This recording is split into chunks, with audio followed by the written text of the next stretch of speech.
All right, welcome everyone to the Campus and Visitor Relations Ask Bucky Unfiltered webcast. My name is Janan. I'm one of the Special Projects interns at CAVR, and today I'm excited to introduce some guests with us today from the Gender and Sexuality Campus Center, and I'll have them introduce themselves.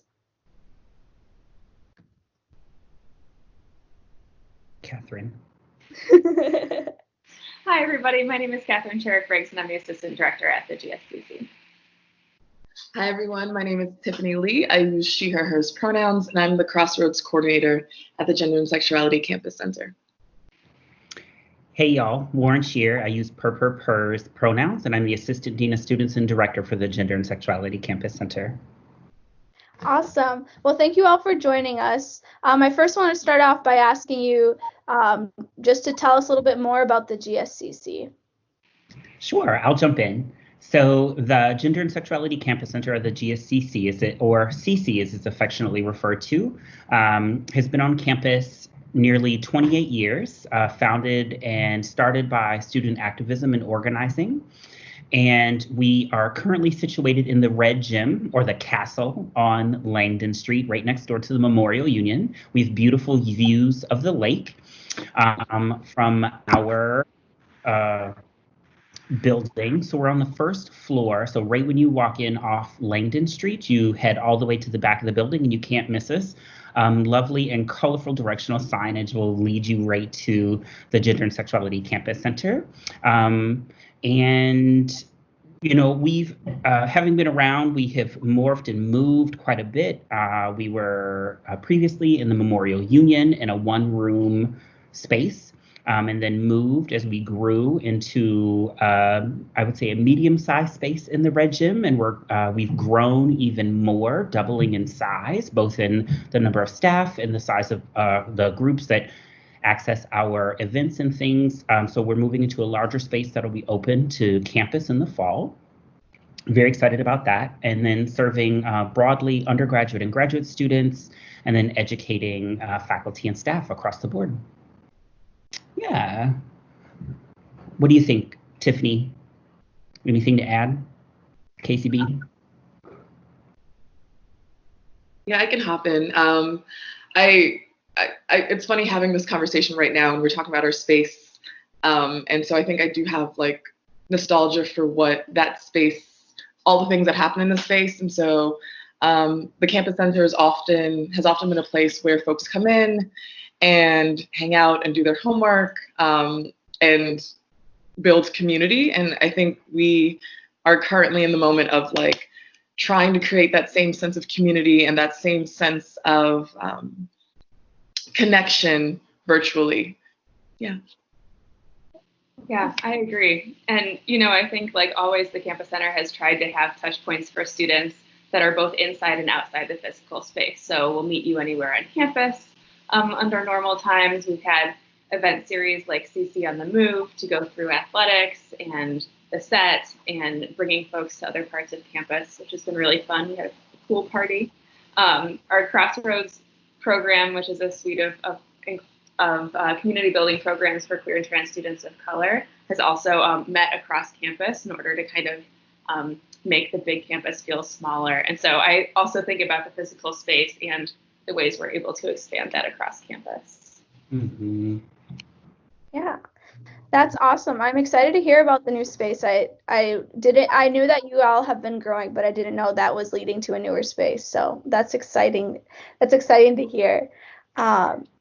So you mentioned a little bit about already how students can get involved, but can you talk a little bit more about how that works?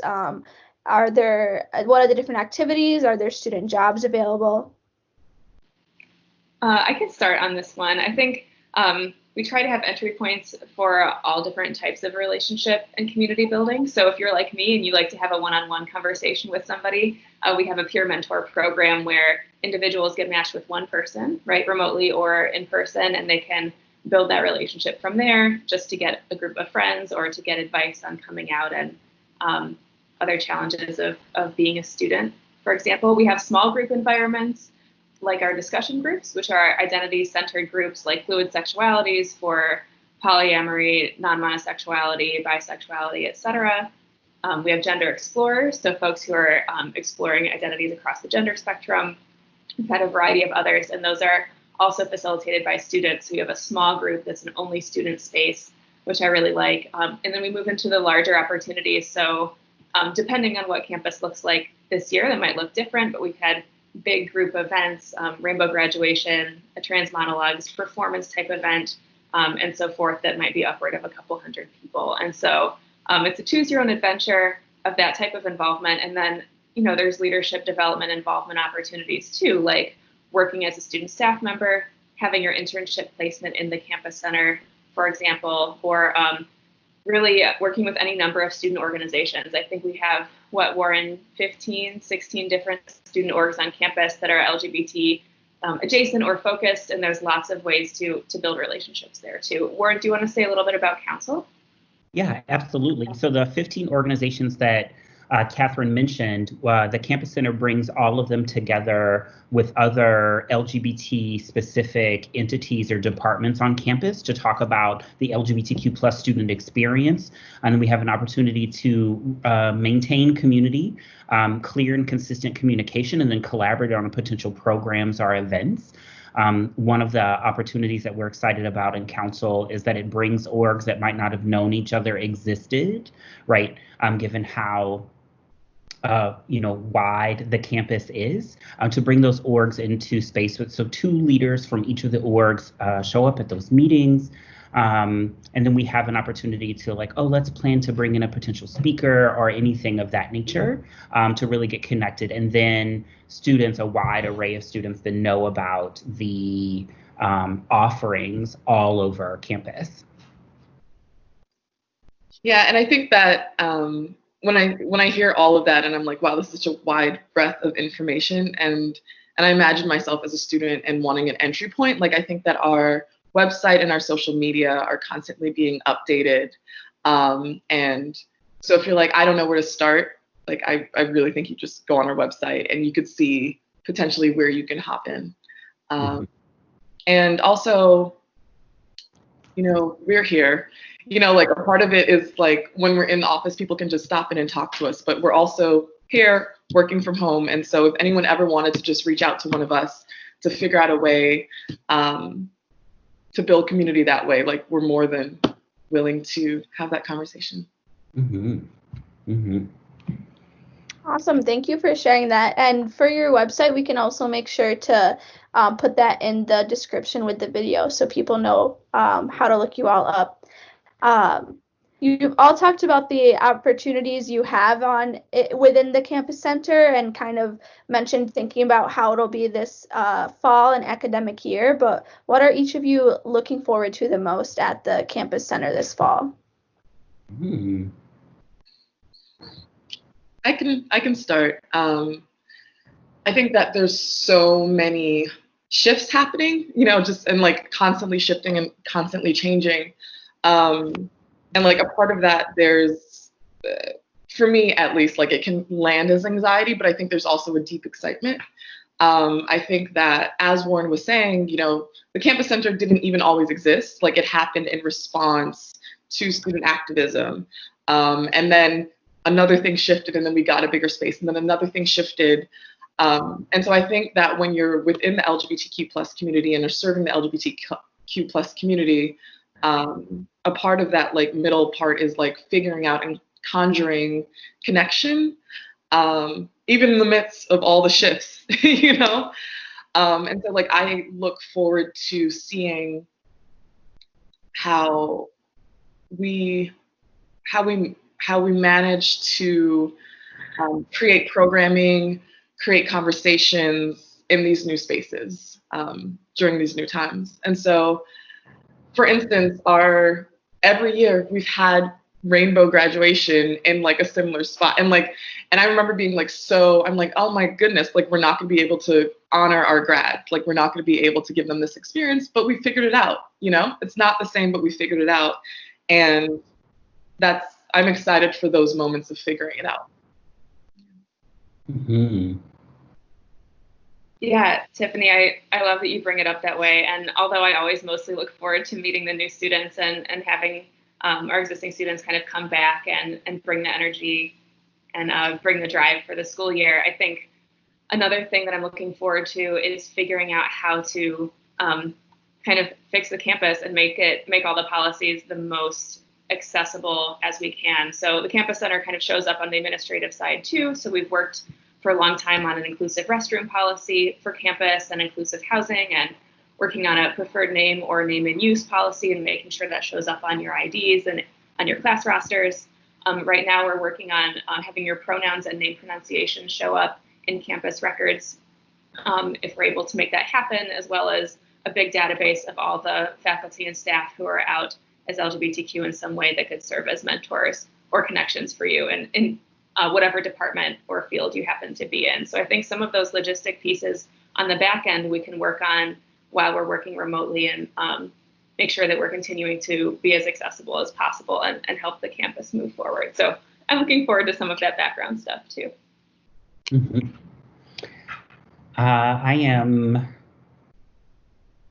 My immediate response is yes, and right to say ditto to the two of them, and I'm excited about our new space and moving in and getting settled in and finding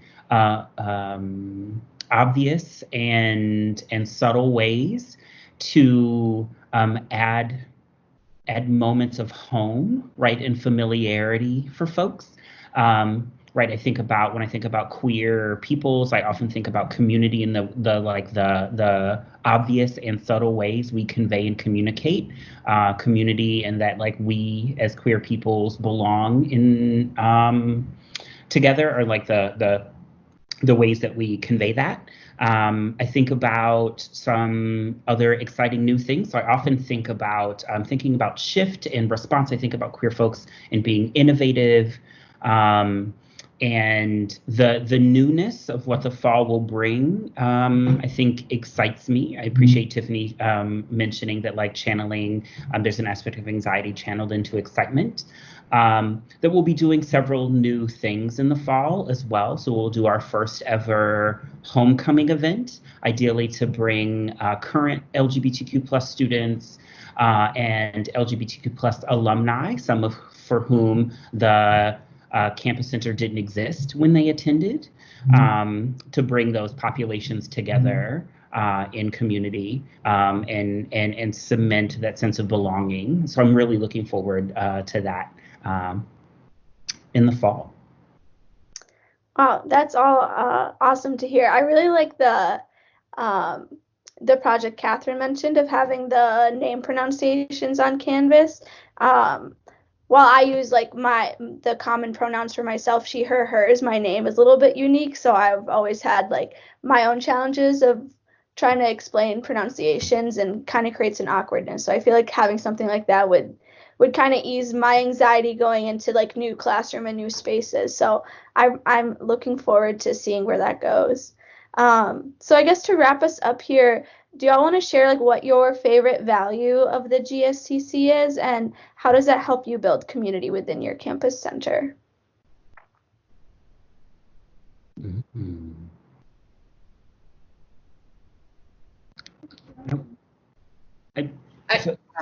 Go ahead, Tiffany, please. I don't know if it's like ever been a written value, but I think I think one of the values is that, or I think we all kind of approach the work differently and have different roles, but like we're all trying to create better spaces. I know we keep coming back to space, but I mean like actual spaces. So like when Catherine goes into talks with a faculty member, like hopefully after they leave, the classroom will be a better space. Like when like folks would walk into our space, we would want that to be a better space for folks to feel like they had a place to access on campus. And like I think that's at my core of wanting to make better spaces. But I still feel that, like, I still feel like I think it's a lot to navigate, particularly as like a LGBTQ plus person, and like a part of our jobs is to create these better spaces for connection. I mean, definitely, Tiffany, and I'll go next off of that, because when I think about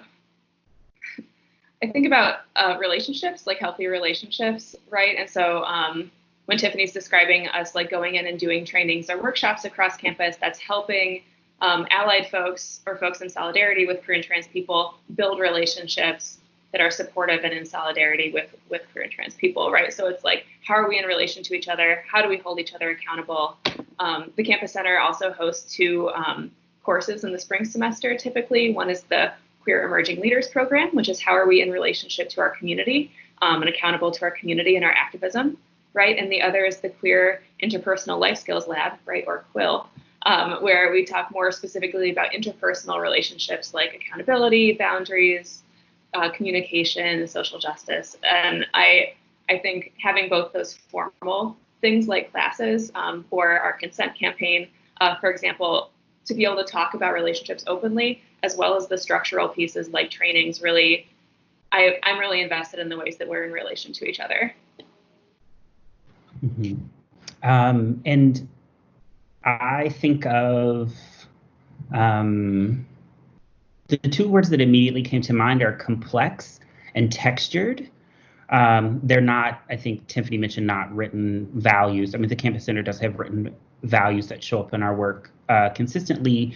And I think about where those overlap and where they engage, where they merge. And that offers complex engagement or responding to a given student's need or a crisis or anticipating a concern or a planning for the future, right? That like the three of us engage in very complex ways, like and from different places, different frameworks, et cetera.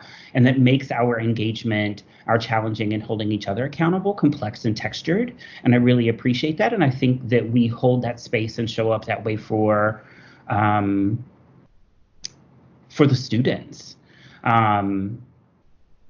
Right, they're like they're opportunities to hold space and be tender and to challenge, and it's necessary if you're going to be in community with marginalized and minoritized people. All right. Well, thank you all so much for taking the time to come on the Ask Bucky Unfiltered webcast with us. I think the resources and information you shared about the Campus Center are really appreciated. I know every time I do one of these, I learn something new, and I definitely learned something new from all of you. But yeah, this will be uploaded. These webcasts are uploaded every Sunday, and thank you all so much for joining me. Pleasure. Thank you for having us. Thank you.